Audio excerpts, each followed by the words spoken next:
ಇವರು ಶ್ರೀನಿವಾಸ್ ಗೌಡ್ರು. ಅಲ್ಲ ಅಲ್ಲ, ಸಿಲ್ಲಿಲಲ್ಲಿಯ ರಂಗನಾಥ್ರವರು. ಇವರು ಸಿಲ್ಲಿಲಲ್ಲಿಯಲ್ಲಿ ಮೇಡಮ್ ಮೇಡಮ್ ಅಂತ ಬರ್ತಾ ಇದ್ದಿದ್ದು ಡಾಕ್ಟರ್ ವಿಠಲ್ ರಾವ್ರಿಗೆ ಜಸ್ಟ್ 2500ಕ್ಕೆ ಸೂಪರ್ ಸುಪ್ರೀಂ ಐಡಿಯಾ ಕೊಡ್ತಾ ಇದ್ದಿದ್ದು ಯಾರಾದರೂ ಮರೆಯೋಕ್ಕಾಗುತ್ತಾ? ಈ ಅಪ್ಪಟ ದೇಸಿ ಪ್ರತಿಭೆ ಕೋಲಾರದಲ್ಲಿ ಹುಟ್ಟಿ ಅಭಿನಯ ಮಾಡಲೆಂದೇ ಸೇರಿದ್ದು ಅಭಿನಯ ತರಂಗ ರಂಗಶಾಲೆಗೆ. ಕಲಾವಿದ ಆಗಲೇಬೇಕೆಂದು ಹೊರಟಿದ್ದ ಈ ಕಲಾವಿದನಿಗೆ ಸಂಕ್ರಾಂತಿ ಧಾರಾವಾಹಿ ಒಳ್ಳೆಯ ಹೆಸರು ಕೊಟ್ಟಿತ್ತು. ನಂತರದ ಪಾಪ ಪಾಂಡುವಿನ ಪೋಸ್ಟ್ ಮ್ಯಾನ್ ಪಾತ್ರ ಮರೆಯಲಾಗದ್ದು. ಅದೇ ಸಮಯದಲ್ಲಿ ಸಿಕ್ಕಿದ್ದೇ ಸಿಲ್ಲಿಲಲ್ಲಿಯ ರಂಗನಾಥನ ಪಾತ್ರ.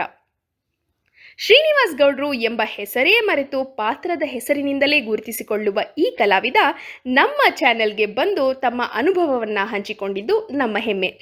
ಬನ್ನಿ ಅವರ ಅನುಭವವನ್ನು ಅವರ ಮಾತಲ್ಲೇ ಕೇಳುತ್ತಾ ಒಂದು ಒಳ್ಳೆಯ ಸಮಯವನ್ನು ಕಳೆಯೋಣ.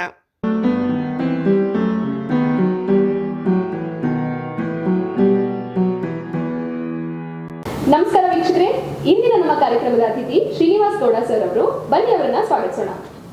ನಮಸ್ಕಾರ ಸರ್, ಕಾರ್ಯಕ್ರಮಕ್ಕೆ ಸ್ವಾಗತ. ನಿಮಗೆ ನಮಸ್ಕಾರ ಅಮ್ಮ.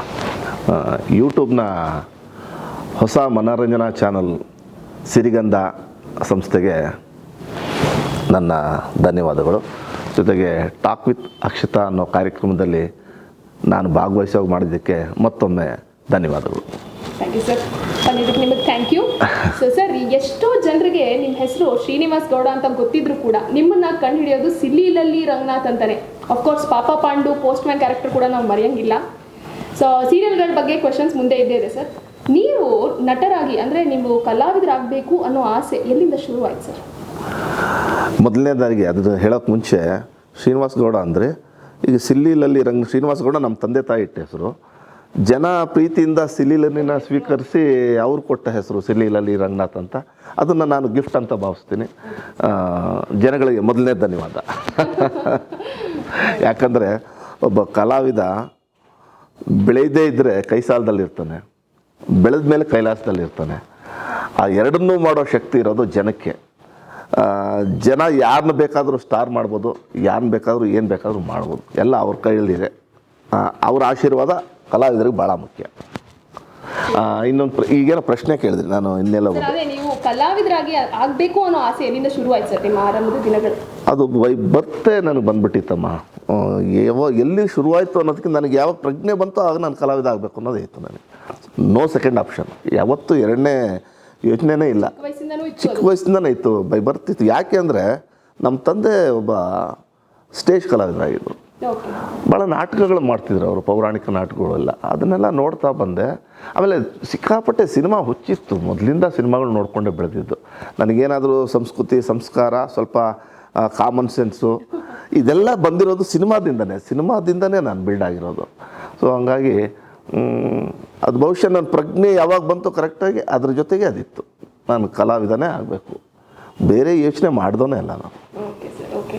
ಸೊ ಸರ್, ನಿಮ್ಮ ಕ್ಯಾರೆಕ್ಟರ್ ಅಂತಂದರೆ ಇವಾಗ ಸಿಲ್ಲಿಲಲ್ಲಿ ರಂಗನಾಥ್ ಅಂತ ಏನು ಹೇಳಿದೆ, ವಿಶಾಲು ಗಂಡ ಅನ್ನೋದನ್ನ ಯಾರೂ ಮರೆಯಲ್ಲ. ಆ್ಯಂಡ್ ಆಲ್ಸೋ ಸಮಾಜ ಸೇವಕಿ ಲಲಿತಾಂಬ ಅವರ ಅಪ್ಪಟ ಶಿಷ್ಯ, ಇದನ್ನು ಮರೆಯೋಕ್ಕಾಗಲ್ಲ. ಸೊ ಸಿಲ್ಲಿಲಲ್ಲಿ ಅನ್ನೋದು ನಿಮ್ಗೊಂದು ಬ್ರ್ಯಾಂಡ್. ಹೌದು. ಸೊ ಈ ಜರ್ನಿ ಅಂತ ನೆನೆಸ್ಕೊಂಡಾಗ ಅದರ ಆಡಿಷನ್ಸ್ ಆಗಲಿ ಹೆಂಗೆ ನಡೀತು ಸರ್? ಹೆಂಗಾಯಿತು ಆ ಒಂದು ಸಿಲ್ಲಿಲಲ್ಲಿ ಜಾಗ ನಿಮ್ಗೆ ಹೆಂಗೆ ಬಂತು? ಈಗ ನಾವು ಸಿನಿಮಾ ಕಲಾವಿದ ಆಗಬೇಕು ಅಂತ ಬಂದಾಗ ಅದಕ್ಕೆ ಏನೇನು ಬೇಕು ಅನ್ನೋದು ನಾವು ಶುರು ಮಾಡ್ಕೊಳ್ತೀವಿ. ಮೊದಲು ಹೋಗಿದ ತಕ್ಷಣ ಸಿನಿಮಾದಲ್ಲಿ ನಮಗೇನು ಅವಕಾಶ ಕೊಡಲ್ಲ. ಅಲ್ಲಿ ನಾವು ಪ್ರಿಪೇರ್ ಆಗಬೇಕಾದ್ರೆ ಏನು ಮಾಡಬೇಕು? ಮೊದಲು ನಾವು ನಾಟಕ ರಂಗಕ್ಕೆ ಹೋಗಬೇಕು, ನಾಟಕ ರಂಗದಲ್ಲಿ ಕಲಿತಾ ಹೋಗಬೇಕು.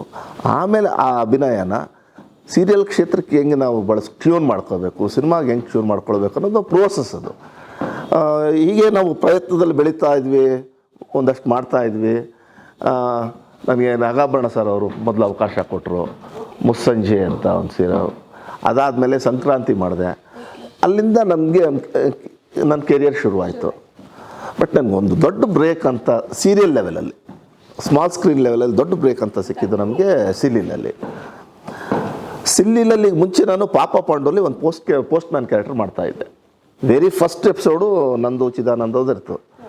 ಅಲ್ಲಿ ವಿಜಯ್ ಪ್ರಸಾದ್ ಅಂತ ಅವರು ಪ್ರೊಡಕ್ಷನ್ ಮ್ಯಾನೇಜರ್ ಇದ್ದು. ಗೌಡ್ರೆ, ಇಲ್ಲಿ ಬಂದು ಹೋಗ್ತಾ ಇರ್ತಾರೆ ಕ್ಯಾರೆಕ್ಟ್ರುಗಳು, ನಿಮಗೆ ಒಂದು ದಿವಸ ಬರುತ್ತೆ, ಒಂದು ಪೋಸ್ಟ್ ಮ್ಯಾನ್ ಕ್ಯಾರೆಕ್ಟ್ರು ಒಂದು ದಿವಸ ಬರುತ್ತೆ ಮಾಡಿ ಅಂದು. ನಾವು ಸಿಂಗಲ್ ಎಪಿಸೋಡ್ ಯಾವುದಾದ್ರೇನು ನಾವು ಬೆಳೀತಾ ಇದ್ದೆ. ಹಾಗೆ ಇಷ್ಟು ಇಲ್ಲ, ಇನ್ನೂ ಏನು ಅಂತನೂ ಐಡೆಂಟಿಫಿಕೇಷನ್ ಇರಲಿಲ್ಲ. Yes sir ಅಂದ್ವಿ.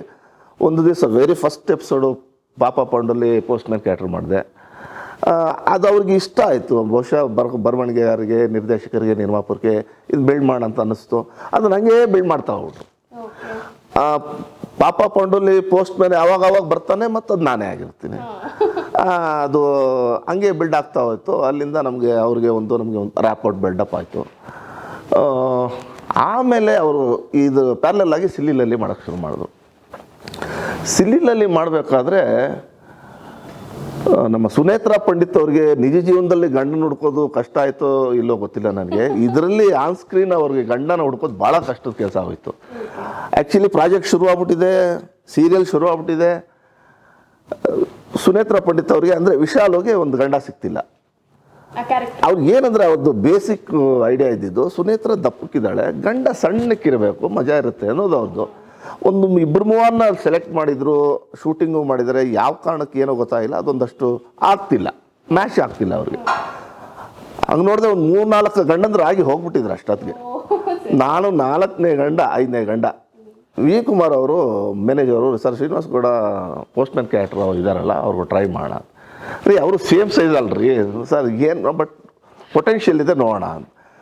ಓಕೆ ಅಂತ ಅವರು ಆಮೇಲೆ ನನ್ನನ್ನು ಸೆಲೆಕ್ಟ್ ಮಾಡಿ. ಯಾಕಂದರೆ ಅವ್ರು ಬೇಸಿಕ್ ಇದ್ದಿದ್ದು ನಾನು ಗಂಡ ಸಣ್ಣ ಇರಬೇಕು ಅಂತ.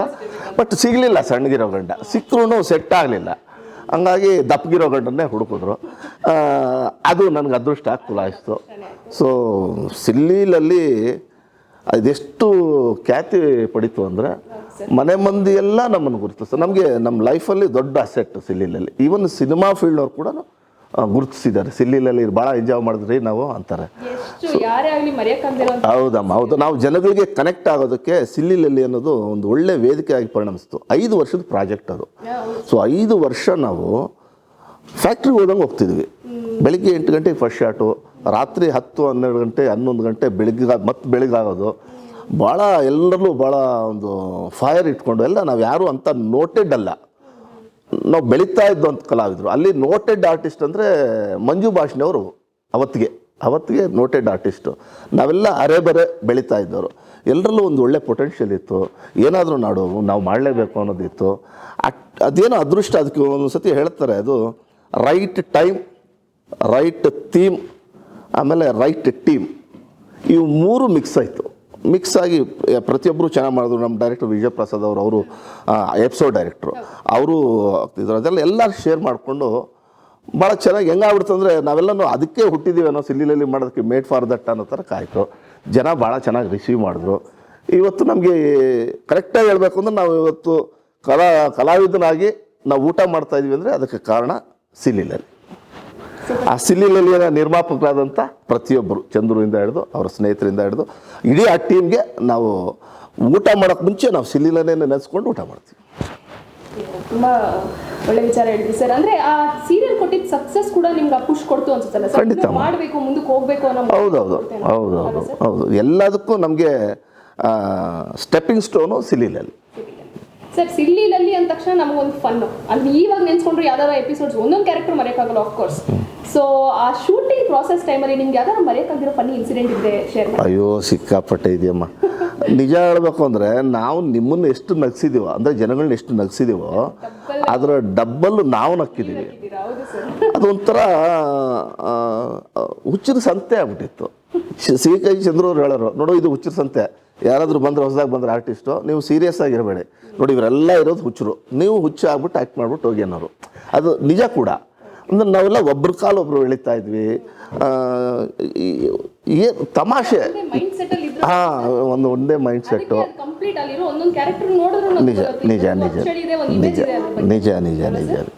ನಿಜ ತಗೊಂಡು ಒಬ್ರಿಗೊಬ್ರು ಹಾಸ್ಯ ಮಾಡ್ಕೊಂಡು ತಮಾಷೆ 1-2 ಭಾಳ ಎಂಜಾಯ್ ಮಾಡಿದ್ವಿ. ನಮ್ಮ ಲೈಫ್ ಟೈಮಲ್ಲೇ ಸಿಲ್ಲಿಲಲ್ಲಿ ಒಂದು ಗೋಲ್ಡನ್ ಟೈಮ್. ಪ್ರತಿಯೊಬ್ಬ ಆರ್ಟಿಸ್ಟಲ್ಲೂ ಆ ಫೈರ್ ಇತ್ತು, ಆ ಎನರ್ಜಿ ಇತ್ತು. ನಾವು ಏನೋ ನಮ್ಮದೇ ಆದ ಒಂದು ಸೀಲ್ ಹೊಡಿಬೇಕು ಅನ್ನೋದಿತ್ತು. ಅದಕ್ಕೆ ನಮಗೆ 5 ವರ್ಷ ಒಂದು ಪ್ಲಾಟ್ಫಾರ್ಮ್ ಸಿಕ್ತಲ್ವ, ಅದು ನಮ್ಮ ಅದೃಷ್ಟ. ಯಾಕಂದರೆ ಕಲಾವಿದ ಅದನ್ನು ಜನ ಮೆಚ್ಚಿಸ್ಬೇಕು, ಆಮೇಲೆ ಅವ್ನ ಮರ್ಯಾದೆ, ಬೆಲೆ, ನೆಲೆ ಎಲ್ಲ ಸಿಗೋದು. ಅದು ಹೆಂಗಾದರೂ ಸರಿ. ಬಟ್ ನಾವು ಅವ್ರ ಜನ ನಮ್ಮನ್ನು ಮೆಚ್ಚೋದಕ್ಕೆ ನಮಗೆ ಒಂದು ವೇದಿಕೆ ಕಲ್ಪಿಸ್ಕೊಡ್ತಲ್ಲ, ಅದು ಒಂದು ರೈಟ್ ಟೈಮ್. ಸರ್ ಕಲಾವಿದರು ಅಂದ ತಕ್ಷಣ ಅದೇ ನೀವು ಹೇಳಿದ್ರಿ ಜನ ಮೆಚ್ಕೋಬೇಕು, ಕಲಾವಿದ ಅನ್ಸ್ಕೋಬೇಕು ಅನ್ನೋದೊಂದೇ ಅದು ತಮಾಷೆ ವಿಷಯ ಅಲ್ವೇ ಅಲ್ಲ ಸರ್? ಸತ್ಯ ಸತ್ಯ. ಒಂದು ಇಮೇಜ್ ಫಾರ್ಮ್ ಮಾಡಬೇಕು, ಜನರ ಮನಸ್ಸಲ್ಲಿ ನಾವು ಕೂತ್ಕೋಬೇಕು ಅಂತಂದ್ರೆ ಅದರಿಂದ ಒಂದು ದಾರಿ ಇರುತ್ತೆ, ಒಂದು ಜರ್ನಿ ಇರುತ್ತೆ, ಅಂಡ್ ಎಷ್ಟೋ ಸ್ಯಾಕ್ರಿಫೈಸಸ್ ಇರುತ್ತೆ. ಸತ್ಯ ಸತ್ಯ. ನಿಮ್ ಜರ್ನಿಯಲ್ಲೂ ಆ ಥರದ್ದು ಇತ್ತಾ ಅಥವಾ ನಿಮ್ಗೆ ಈಸಿ ಇತ್ತಾ ನಿಮ್ ದಾರಿ ಅಥವಾ ಚಾನ್ಸಸ್ ಸಿಗ್ತಾ? ಇಲ್ಲಮ್ಮ, ಈಸಿ ಯಾವುದು ಲೈಫಲ್ಲಿ ಯಾವುದು cake walk easy cake walk ಇಲ್ಲ. ಎಲ್ಲ ಹರ್ಡಲ್ಸ್ ಇರುತ್ತೆ, ಪ್ರಾಬ್ಲಮ್ಸ್ ಇರುತ್ತೆ, ಚಾಲೆಂಜಸ್ ಇರುತ್ತೆ. ಬಟ್ ಒಂದು ಏನಂದರೆ ನಮ್ಮನ್ನು ಯಾರು ಈ ಫೀಲ್ಡ್ಗೆ ಕತ್ತಿಡಿದು ತಳ್ಳಿದ್ದಲ್ಲ, ನೀವು ಇಲ್ಲೇ ಕೆಲಸ ಮಾಡಬೇಕು ಅಂತ. ನಾವೇ ಇಷ್ಟಪಟ್ಟು ಬಂದಿದ್ದೀವಿ ಫೀಲ್ಡ್ಗೆ. ಸೊ ನಾವೇ ಇಷ್ಟಪಟ್ಟು ಬಂದಾಗ ನಮಗೆ ಕಷ್ಟ ಕೂಡ ಇಷ್ಟ ಆಗುತ್ತೆ. ಆ ಜರ್ನಿನೇ ನಾವು ಎಂಜಾಯ್ ಮಾಡ್ತೀವಿ. ನಾವು ಎಲ್ಲೋಗಿ ತಲುಪ್ತೀವಿ, ನಮ್ಮ ಗುರಿ ಏನು ಏನೇ ಇದ್ರೂ ಆ ಪ್ರೋಸೆಸ್ ಇದೆಯಲ್ಲ, ಆ ಜರ್ನಿ ಇದೆಯಲ್ಲ, ಅದನ್ನೇ ನಾವು ಎಂಜಾಯ್ ಮಾಡ್ತೀವಿ. ಈಗ ಕೆಲವರು ಬೆಳೆದೇ ಇರೋ ಕಲಾವಿದರು ಇರ್ತಾರೆ, ಕೆಲವರು ಚೆನ್ನಾಗಿ ಬೆಳೆದಿರೋ ಕಲಾವಿದರು ಇರ್ತಾರೆ. ನಾವು ಬೆಳೆದೇ ಇರೋರು ಅಲ್ಲ, ತುಂಬ ಬೆಳೆದಿರೋರು ಅಲ್ಲ, ಬೆಳೀತಾ ಇರೋರು. ಅದೊಂದು ಪ್ರೋಸೆಸ್ ಅದು. ಬಟ್ ಆ ಲೈಫ್ನ ಎಂಜಾಯ್ ಮಾಡ್ತೀವಿ. ನಾನು ಕಲಾವಿದ, ಎಲ್ಲಾದರೂ ಆ್ಯಕ್ಟ್ ಮಾಡ್ಬೇಕು, ಅದನ್ನ ಆ್ಯಕ್ಟ್ ಮಾಡ್ತೀನಿ, ನಾನು ಎಂಜಾಯ್ ಮಾಡ್ತೀನಿ. ಅದರ ಕಷ್ಟ ಸುಖ ಇದ್ದೇ ಇರುತ್ತೆ, ಎಲ್ಲಾದರೂ ಕಷ್ಟ ಸುಖ ಇದ್ದೇ ಇರುತ್ತೆ. ಫೇಸ್ ಮಾಡೋದಕ್ಕೆ ಏನಂತೆ ಸರ್, ಅದು ತುಂಬ ಒಳ್ಳೆ ಮಾತದು. ಸರ್, ನೀವು ಆಗಲೇ ಹೇಳ್ತಾ ನಿಮಗೆ ಸ್ಟಾರ್ಟಿಂಗಿಂದನೇ ಇಂಟ್ರೆಸ್ಟ್ ಇತ್ತು ಅಂತ ಹೇಳಿದ್ರಿ, ಅಂದರೆ ಚಿಕ್ಕ ವಯಸ್ಸಿಂದನೂ ಇಂಟ್ರೆಸ್ಟ್ ಇತ್ತು ಅಂತಂದ್ರಿ. ಸೊ ನಾಟಕಗಳು ಅಂದರೆ ನೀವು ಮೊದಲನೇದಾಗಿ ಬಣ್ಣ ಹಚ್ಚಿದ ನಾಟಕನ ಅಥವಾ ಸಿನಿಮಾನ, ಸೀರಿಯಲ್ಲ ಸರ್? ಇಲ್ಲ, ನಾನು ಥಿಂಕ್ ಮಾಡಿ ಯಾವ ವೇನಲ್ಲಿ ಹೋಗ್ಬೇಕು ನಾನು ಅಂದಾಗ ನನ್ನ ಸ್ನೇಹಿತರೊಬ್ಬರು ಸಲಹೆ ಕೊಟ್ಟರು. ಬೆಂಗಳೂರಲ್ಲಿ ಅಭಿನಯ ತರಂಗ ಅಂತ ಒಂದು ನಾಟಕ ಶಾಲೆ ಇದೆ, ಭಾನುವಾರದ ಶಾಲೆ ಅದು. ಭಾನುವಾರ ಫುಲ್ ಟೈಮ್ ಇರುತ್ತೆ. ಫ್ರೀ ಇದ್ದರೆ ಸಂಜೆ ಮಿಕ್ಸ್ ಆದರೆ ಅಲ್ಲಿ ನಾಟಕ, ಬೀದಿ ನಾಟಕ, ಈ ಥರದ್ದು ಆ ಚಟುವಟಿಕೆಗಳು ನಡೆಸ್ತಾ ಇರ್ತಾರೆ. ಸೊ ಆ ಉದ್ದೇಶಕ್ಕೆ ನಾನಲ್ಲಿ ಸೇರಿಕೊಂಡೆ, ಅಭಿನಯ ತರಂಗದಲ್ಲಿ ಸೇರಿಕೊಂಡೆ. ಎಸ್ ಮೂರ್ತಿಗಳ ಒಂದು ಮಾರ್ಗದರ್ಶನದಲ್ಲಿ ನಡೀತಾ ಇದೆ ಅಂಥದ್ದು. ಅಲ್ಲಿ ನನಗೆ ಪ್ರಿಪ್ರೇಷನ್ಗೆ ಏನೇನು ಪಾಯಿಂಟ್ಸ್ ಬೇಕು ಅನ್ನೋ ಸಿಕ್ತು. ನಾವು ಅನುಭವಿಸ್ತಾ ಕಲಿತ್ರೆ ಒಂದು 10-16 ವರ್ಷ ಹಿಡಿಯುತ್ತೆ.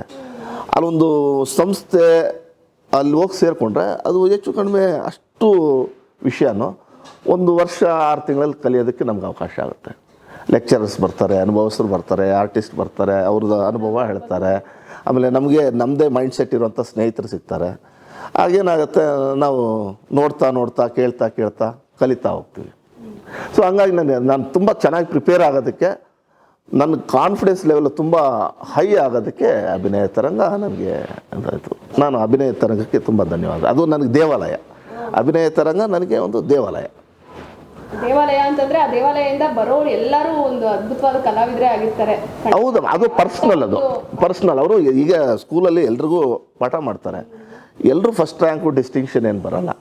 ಅದು ಅವರು ಪರ್ಸ್ನಲ್ ಇಂಟ್ರೆಸ್ಟ್ ಮೇಲೆ ಹೋಗುತ್ತೆ. ನಮ್ಮನ್ನು ನಾವು ಬಿಲ್ಡ್ ಬೆಸ್ಟ್ ಸ್ಟೂಡೆಂಟ್ ಆಗಿ ಬಂದ್ರಿ ಆ ದೇವಾಲಯ. ಹೌದಮ್ಮ, ನನಗೆ ಬೆಸ್ಟ್ ಆಕ್ಟರ್ ಅಂತಲೂ ಅವಾರ್ಡ್ ಕೊಟ್ಟಿದ್ದಾರೆ. ಅದಕ್ಕೆ ಹೇಳಿದೆ ನಾನು, ಸ್ಕೂಲ್ ಅಂತಂದ್ರೆ ಸ್ಟೂಡೆಂಟ್ಸ್ ಇರ್ತಾರೆ, ಬೆಸ್ಟ್ ಸ್ಟೂಡೆಂಟ್ ಆಗಿ ಶೈನ್ ಆಗೋದು ಮುಖ್ಯ. ಅದು ನೀವು ಆಗಿದ್ದೀರಾ ಆಲ್ರೆಡಿ. ಬೆಸ್ಟ್ ಸ್ಟೂಡೆಂಟ್ಸ್ ಭಾಳ ಜನ ಇದ್ದಾರೆ. ಬೆಸ್ಟ್ ಆಕ್ಟ್ರು, ಬೆಸ್ಟ್ ಸ್ಟೂಡೆಂಟ್ ಎರಡೂ ನಾನು ಅವರು. ಸರ್, ಇವಾಗ ಸಿನಿಮಾ, ಸೀರಿಯಲ್, ರಂಗಭೂಮಿ ಮೂರನ್ನು ಕಂಪೇರ್ ಮಾಡಿದ್ರೆ ನಿಮ್ಮ ಫೇವ್ರೆಟ್ ಪ್ಲಾಟ್ಫಾರ್ಮ್ ಯಾವುದು, ಯಾಕೆ? ಅಲ್ಲಿ ತುಂಬ ಚಾಲೆಂಜ್. ಫೇವ್ರೇಟ್ ಅಂದರೆ ನಾನು ಆ್ಯಕ್ಟ್ ಮಾಡೋದು ಅಷ್ಟೇ. ಅದು ರಂಗಭೂಮಿ ಆಗ್ಬೋದು, ಸೀರಿಯಲ್ ಆಗ್ಬೋದು, ಸಿನಿಮಾ ಆಗ್ಬೋದು. ಡಿಫ್ರೆನ್ಸಸ್ ಭಾಳ ಇದೆ. ನಾಟಕದಲ್ಲಿ ಏನಾಗುತ್ತೆ, ನಾವು ಎಲ್ಲರನ್ನೂ ಮೆಚ್ಚಿಸ್ಬೇಕು. ಅಲ್ಲಿ ಕ್ಯಾಮ್ರಾ ಇರಲ್ಲ, ಜನಗಳ ಕಣ್ಣಷ್ಟೇ ಇರುತ್ತೆ. ಕ್ಯಾಮ್ರಾಗಿರೋ ಫ್ಲೆಕ್ಸಿಬಿಲಿಟಿ ಜನಗಳ ಕಣ್ಣಿಗಿರಲ್ಲ.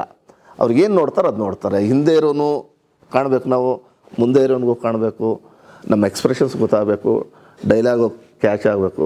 ಅದಕ್ಕಾಗಿ ಏನು ಮಾಡ್ತೀವಿ, ನಾಟಕದಲ್ಲಿ ಸ್ವಲ್ಪ ಎಕ್ಸಾಜರೇಷನ್ ಇರುತ್ತೆ.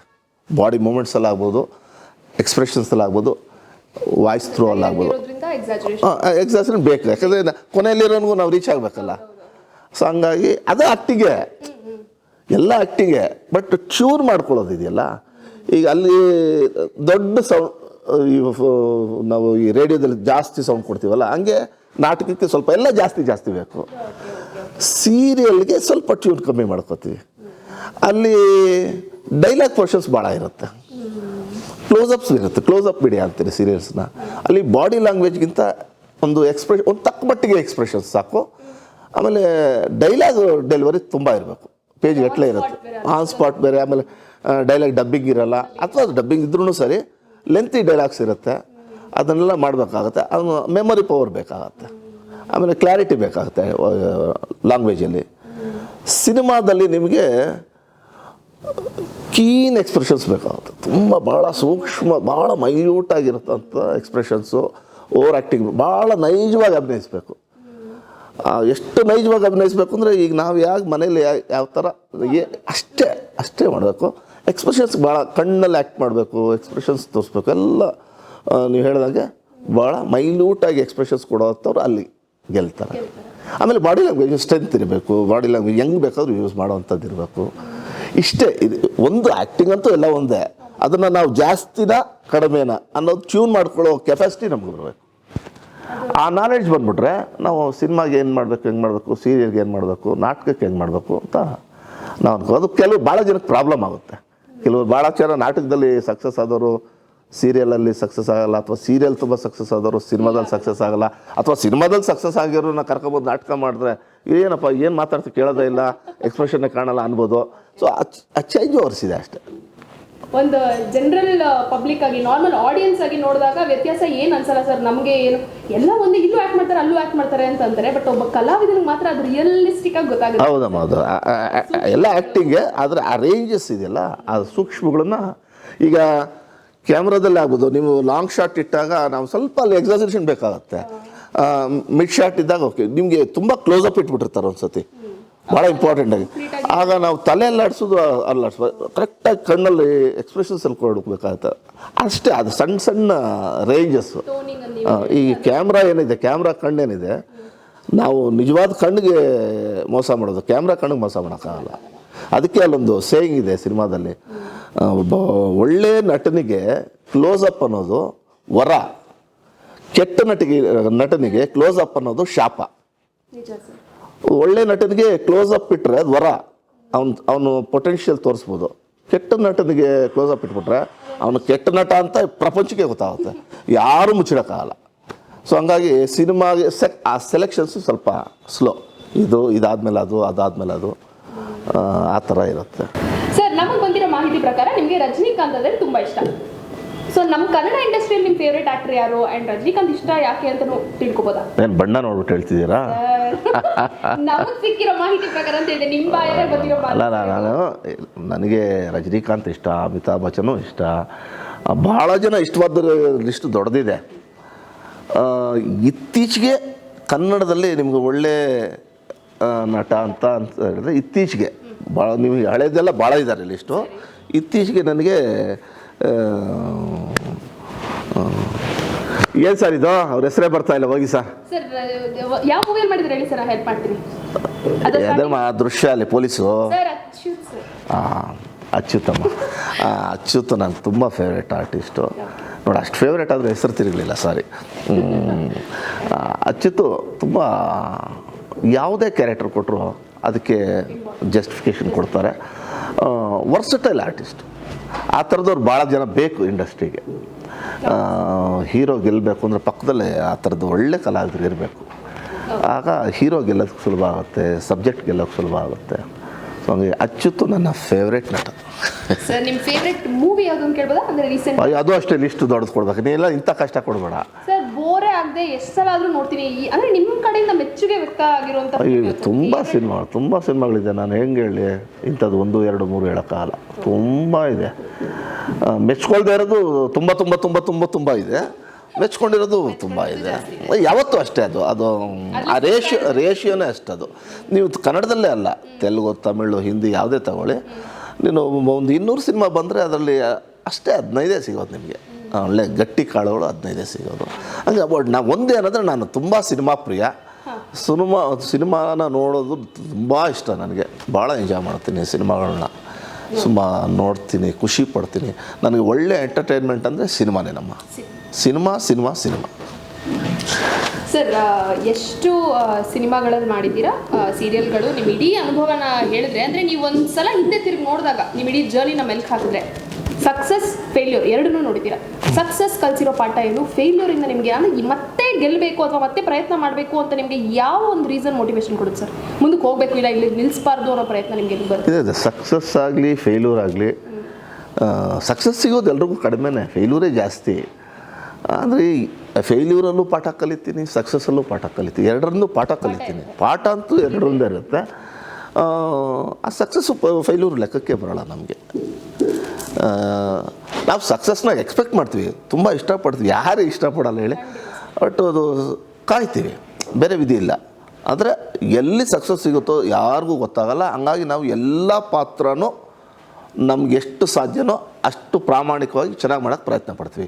ಇವರು ಚಿಕ್ಕ ಡೈರೆಕ್ಟು, ದೊಡ್ಡ ಪ್ರೊಡಕ್ಷನು, ಚಿಕ್ಕ ಪ್ರೊಡಕ್ಷನು ಏನೂ ಯೋಚನೆ ಮಾಡಲ್ಲ ನಾವು. ಯಾಕಂದರೆ ಯಾವ ಹುತ್ತದಲ್ಲಿ ಯಾವ ಹಾವಿದೆ ಗೊತ್ತಾಗಲ್ಲ, ಯಾವ ಸಿನಿಮಾ ಗೆಲ್ಲುತ್ತೆ ಅಂತ ಹೇಳೋಕ್ಕಾಗಲ್ಲ.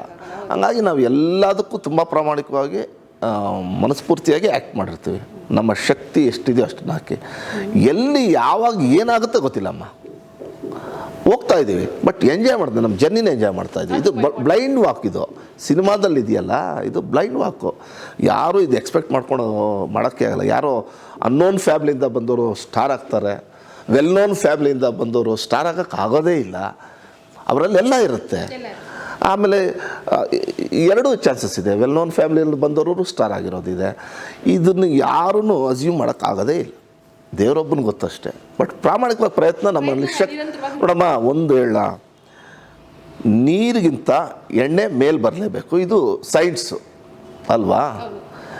ಹಂಗಾಗಿ ನಿಮ್ಗೆ ಒಳ್ಳೆ ಕಲಾವಿದ ಸ್ವಲ್ಪ ಇಷ್ಟೇ ಅಡೆತಡೆ, ಸ್ವಲ್ಪ ಅವಕಾಶ ಸಿಕ್ಕಿಲ್ಲ, ಆ ಥರದ್ದು ಏನೇ ಸಾವಿರ ಪ್ರಾಬ್ಲಮ್ ಇದ್ದರೂ ನಿಜವಾಗ್ಲೂ ಒಳ್ಳೆ ಕಲಾವಿದ ಖಂಡಿತ ಮೇಲೆ ಬಂದೇ ಬರ್ತಾನೆ.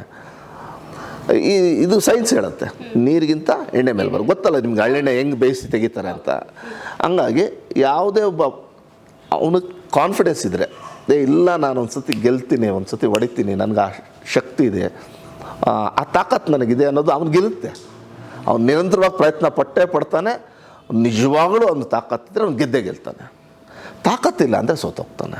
ಅಲ್ಲಿ ಹೋಗ್ತಾ ಗೊತ್ತಾಗ್ಬಿಡುತ್ತೆ, ಇಲ್ಲ ನಾನು ಈ ಕಾಂಪಿಟೇಟಿವ್ ಫೀಲ್ಡಲ್ಲಿ ನಾನು ಒಂದು ಪ್ಲೇಸ್ಮೆಂಟ್ ತಗೊಳಕ್ಕಾಗತ್ತಾ ಅಂತ ಅವ್ನಿಗೆ ಅನಿಸುತ್ತೆ ಪ್ರಾಮಾಣಿಕವಾಗಿ. ಇನ್ನೊಬ್ಬರ ಹತ್ರ, ಫ್ರೆಂಡ್ಸ್ ಹತ್ರ ಹೇಳೋದಲ್ಲ, ಇಲ್ಲಿ ಆತ್ಮಸಾಕ್ಷಿಯಾಗಿ ಅನ್ನಿಸಿದ್ರೆ ಅವ್ನು ಮುಂದುವರಿತಾನೆ. ಅನಿಸಿಲ್ಲ ಅಂದರೆ ಅವ್ನು ಹಿಂದಕ್ಕೆ ಹೋಗ್ಬಿಡ್ತಾನೆ, ನಿಧಾನಕ್ಕೆ ವಿತರಣೆ ಆಗ್ಬಿಡ್ತಾನೆ. ಎಷ್ಟೋ ಜನ ಆಗಬೇಕು ಅಂತ ಬರ್ತಾರೆ. ಒಂದು 10,000 ಜನ ಬಂದರೆ ಸಿನಿಮಾದಲ್ಲಿ ಅನ್ನ ತಿನ್ನೋದು 10 ಜನ. ನಮ್ಮ 10,000 ಜನಕ್ಕೆ ನನ್ನ ಪ್ರಕಾರ 10 ಜನ ಸಿನಿಮಾ ನಂಬ್ಕೊಂಡು ಊಟ ಮಾಡೋದು, ಅಥವಾ ಸಿನಿಮಾ ಕಲಾವಿದ ಅಂತ ಊಟ ಮಾಡೋದು. ಸೀರಿಯಲ್ ಆಗ್ಬೋದು, ಸಿನಿಮಾ ಆಗ್ಬೋದು, ನಾಟಕ ಆಗ್ಬೋದು. ಕಲಾದೇವಿ ಎಲ್ಲರನ್ನೂ ಕರಿತಾಳೆ, ಕೈ ಬೀಸಿ ಕರಿತಾಳೆ, ಬರ್ರಿ ಎಲ್ಲ ಯಾರು ಕಲಾವಿದರಾಗಬೇಕಾ ಬನ್ನಿ ಅಂತಾಳೆ. ಕೆಲವ್ರನ್ನ ಮಾತ್ರ ಅಪ್ಕೋತಾಳೆ. ಇದು 100ಕ್ಕೆ 100 ಸತ್ಯ. ಎಲ್ಲದಕ್ಕೂ ನಾವು ರೆಡಿ ಇರಬೇಕು. ನಮ್ಗೆ ಕಾನ್ಫಿಡೆನ್ಸ್ ಇದೆ, ಹೋಗ್ತಾ ಇದ್ದೀವಿ. ತುಂಬ ಚೆನ್ನಾಗಿ, ತುಂಬ ಖುಷಿ ಆಯ್ತು ಸರ್ ನಿಮ್ಮ ಮಾತು. ಅಂದರೆ ಇನ್ಸ್ಪೈರಿಂಗ್ ಆಗಿದೆ. ನಿಮ್ಮ ಒಂದೊಂದು ಅನುಭವನೂ ಹಂಚ್ಕೋತಾ ಇದ್ರೆ ಆತ್ಮವಿಶ್ವಾಸ, ಪ್ರಯತ್ನ ಎರಡೂ ಇರಬೇಕು, ಅದೇ ಸಕ್ಸಸ್. ಅದ್ಭುತವಾದ ಮಾತನ್ನ ಹೇಳಿದ್ದೀರಾ. Thank you sir. ಒಂದು ಚಿಕ್ಕ ಗೇಮ್ ಇದೆ ಸರ್ ನಿಮಗೋಸ್ಕರ, ನಮ್ಮ ಟೀಮ್ ರೆಡಿ ಮಾಡಿ. ಒಂದು ಚಿಕ್ಕ ಗೇಮು, ಅದ್ರ ಹೆಸರು ಬುಗುರಿ ಅಂತ ಸರ್. ನಾನು ಕೆಲವೊಂದು ಪ್ರಶ್ನೆಗಳು, ನಮ್ಮನ್ನ ಬುಗುರಿ ಥರ ತಿರುಗಿಸ್ತೀರಾ? ನಾವು ತಿರುಗಬೇಕಾ? ಚಿಕ್ಕ ಹುಡುಗ ಆಗಿದ್ರೆ ತಿರುಗ್ತಿದ್ದೆ. ಹಂಗಲ್ಲ ಸರ್, ಏನೋ ಟಾಪಿಕ್ ಬಗ್ಗೆ ನೀವು ಬುಗುರಿ ಥರ ತಲೆ ಓಡಿಸ್ಬೇಕಷ್ಟೇ, ಮೈ ಓಡಿಸ್ಬೇಕಾಗಿಲ್ಲ. ಆಯ್ತು, ಯಾಕೋ ಭಯ ಆಗ್ತದೆ ಸರ್. ಇಲ್ಲ ಯಾಕೆ ಭಯ?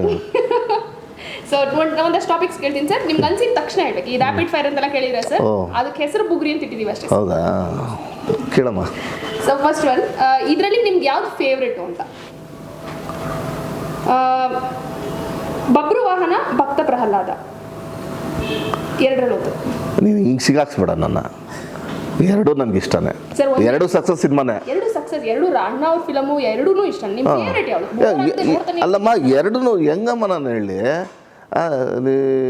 ನಿಮ್ಮ ಮಕ್ಕಳು ಗಂಡು ಮಗು ಇಷ್ಟನ ಹೆಣ್ಮಗು ಇಷ್ಟನ ಅಂದರೆ ನಾನು ಎರಡೂ ಇಷ್ಟ ನನಗೆ.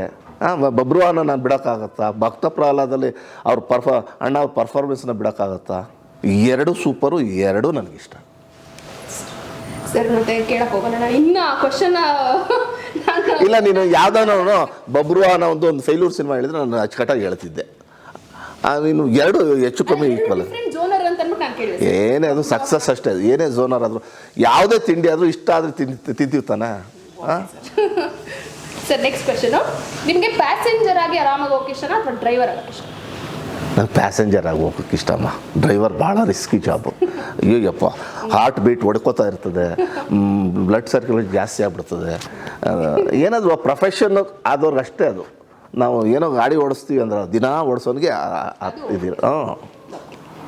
ಸೊ ಇವಾಗ ನಿಮ್ಮ favourite question sir, doctor Vittal Rao ಅಥವಾ ಸಮಾಜ ಸೇವಕಿ ಲಲಿತಾಂಬೇನಾ? ನೋಡಿ ತಿರ್ಗಾ ಸಿಗಾಕ್ಸ್ತಾ ಇದೆಯಾ ನೀನು, ಕರೆಕ್ಟಾಗಿ ನನ್ನ ಸಿಗಾಕ್ಸ್ತಾ ಇದೆಯಾ. ಸರ್ ನಿಮ್ಮ ನನಗೆ ಸರ್ ಕ್ಯಾರೆಕ್ಟರ್ ಬಗ್ಗೆ ಅಲ್ವಾ ಸರ್? ಎರಡು ಕ್ಯಾರೆಕ್ಟರ್ ಅದ್ಭುತ ನಮ್ಮದು. ಲಲಿತಾಂಬ ಏನು ಕಡಿಮೆನಾ, ವಿಠಲ್ ರಾವ್ ಏನು ಕಡಿಮೆನಾ?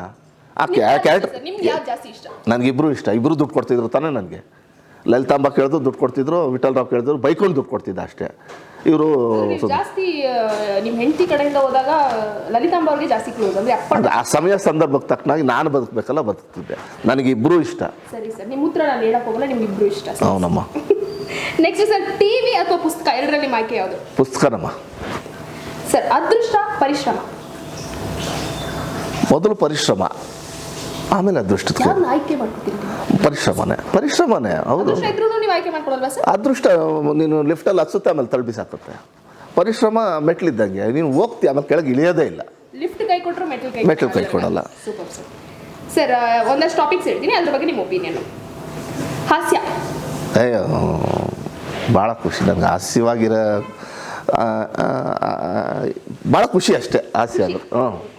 ಆ ಹ್ಯೂಮರ್ ಸೆನ್ಸು ನನಗಿದೆ, ಮತ್ತು ಇರೋರನ್ನು ಭಾಳ ನಾವು ನೋಡಿದ್ರೆ ಖುಷಿ ಆಗುತ್ತೆ. ಹಾಸ್ಯ ಇಲ್ಲ ಅಂದರೆ ಜೀವನನೇ ಇಲ್ವಮ್ಮ. ಮುಖ ಗಟ್ಟಿಟ್ಕೊಂಡಿದ್ರೆ ಆಯಸ್ಸು ಕಮ್ಮಿ, ಆಮೇಲೆ ಅವ್ರ ಹತ್ರ ಯಾರು ಹೆಂಡತಿ ಕೂಡ ಒಪ್ಕೊಳ್ಳಲ್ಲ ಅವರು. Okay sir. Sir Kannada? Kannada ನನ್ನ ಪಂಚಪ್ರಾಣ. ಸೆಲ್ಫಿ? ಅಸಹ್ಯ ನನಗೆ ಬೇಕಾಗಲ್ಲಮ್ಮ, ಅದರ ಸವಾಸನೆ ಬೇಡ. ಆಗಲ್ಲ ನನಗೆ. ಅದು ಬೇರೆಯವ್ರಿಗೆ ಇಷ್ಟ ಅಂತ ನಾನು ಒಪ್ಕೋತೀನಿ ಅಷ್ಟೇ ಹೊರತು ನನಗೆ ಇಷ್ಟ ಆಗಲ್ಲ. ನಾನು ಸೆಲ್ಫ್ ಮಾರ್ಕೆಟಿಂಗ್ ಮಾಡ್ಕೊಳ್ಳೋಕೆ ಇಷ್ಟ ಆಗಲ್ಲ, ಆಮೇಲೆ ಪ್ರಾಜೆಕ್ಟ್ ಮಾಡ್ಕೊಳ್ಳೋಕೆ ಇಷ್ಟ ಆಗಲ್ಲ. ನಾವು ಇರ್ತೀವಲ್ವ ಆವಾಗಲೇ ನಾವು ಭಾಳ ಎಂಜಾಯ್ ಮಾಡೋದು. ಮತ್ತು ನಮ್ಮ ಪಾಡಿಗೆ ನಾವು ಇದ್ದಾಗಲೇ ಅದನ್ನೇ ನಾವು ನಿಜವಾಗ್ಲೂ ಎಂಜಾಯ್ ಮಾಡೋದು. ಇನ್ನೊಬ್ರು ಯಾರನ್ನ ಬಂದರೆ ಹಿಂಗಂತೀವಿ, ಅದೇನು ಇಮೇಜ್ ಪಾಯಿಂಟ್ ಬಂದುಬಿಡುತ್ತೆ. ಯಾರು ಇಲ್ಲಿ ನಮ್ಮ ಪಾಡು ಅದೇ ನಮ್ಮ original character. Okay sir. Sir ರಂಗಭೂಮಿ ಫೌಂಡೇಶನ್ ಅದರ ತಾಕತ್ತು ಮೇಲೆ ನಮಗೆ ಕಾನ್ಫಿಡೆಂಟು, ಫೈರು ಎಲ್ಲ ಬೆಳೆಯೋದು. ನಿಮಗೆ ರಂಗಭೂಮಿನೇ ನಮಗೆ ಮೇಯ್ನ್ ಸೋರ್ಸ್ ಅದೇ, ಮಿಕ್ಕಿದ್ದೆಲ್ಲ ಕಲರ್ಫುಲ್ಲು. Okay sir. ಕೊನೆಯದಾಗಿ ಸಿಲ್ಲಿ ಲಲ್ಲಿ ಅಂದ ತಕ್ಷಣ ನಿಮ್ಗೇನು ಬರುತ್ತೆ ಸರ್? ಸಿಲ್ಲಿಲ್ಲಿ ಅಂದ ತಕ್ಷಣ 2,000 ಬರುತ್ತೆ ಜಸ್ಟ್.